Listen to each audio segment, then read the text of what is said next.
So why are knife cuts important? So let's say we're making mashed potatoes and in the pot we go ahead and put some peeled whole potatoes. And then we say, okay, let's go ahead and add some like small diced potatoes into the same pot.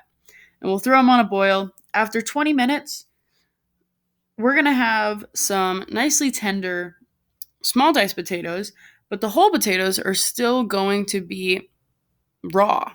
So the whole point of knife cuts, of having consistent knife cuts, is for even cooking time.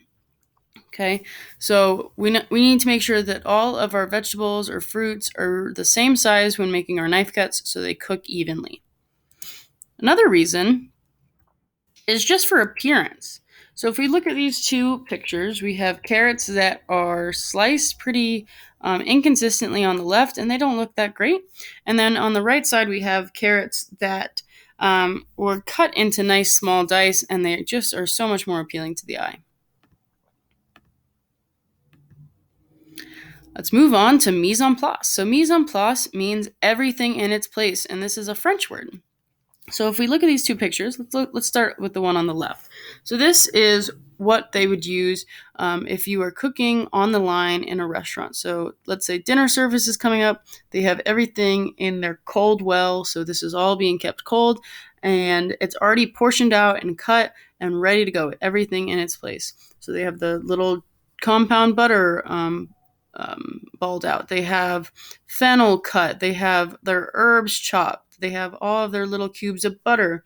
So everything is made and ready to go so they can just throw it into the pan when dinner rush is happening. Then on the right, you have like a baking tray. It looks like they're probably making cookies or something. So you have your flour already measured, ready to go. You have your eggs portioned out, ready to go. Your butter, your vanilla extract, your sugar, salt, baking soda. You have everything in its place. So why is mise en place important? It confirms that you have all necessary ingredients, so you don't have to stop in the middle to run to the store for missing ingredients. Okay, so if you have everything portioned out, ready to go, you know that you're ready to start cooking. And before any chef starts cooking, like with open fire, they always make sure they have all their ingredients in place, so they don't burn anything.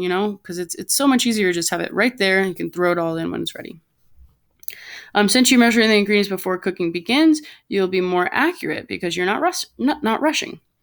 It makes cooking faster and allows you to deliver meals to customers in the shortest time. You can manage your ingredients with ease, monitor what is left, and replenish before taking the next order. So you see how all these are filled up? So this took time before the dinner started. He probably prepped this whole case, so he's ready to go for the dinner service. You create a cooking routine that is less work than going back and forth to the pantry. Color-coded cutting boards. So in a lot of restaurants, they have different color cutting boards based on what ingredient is cut on them. So the yellow is typically for poultry. Okay, so duck, chicken, turkey. Okay, so this is for raw meats. The red's usually for red meat, such as beef. Brown is for cooked meat. Blue, like the ocean, would be used for seafood. White maybe for bread, and then green for fruits and vegetables. So this is just to prevent cross-contamination. Okay, you don't want to use a poultry board and then put some vegetables on it. It might not be cleaned as well as we want. Could have residual chicken juices on it. It's just to prevent cross-contamination, so the spread of pathogens.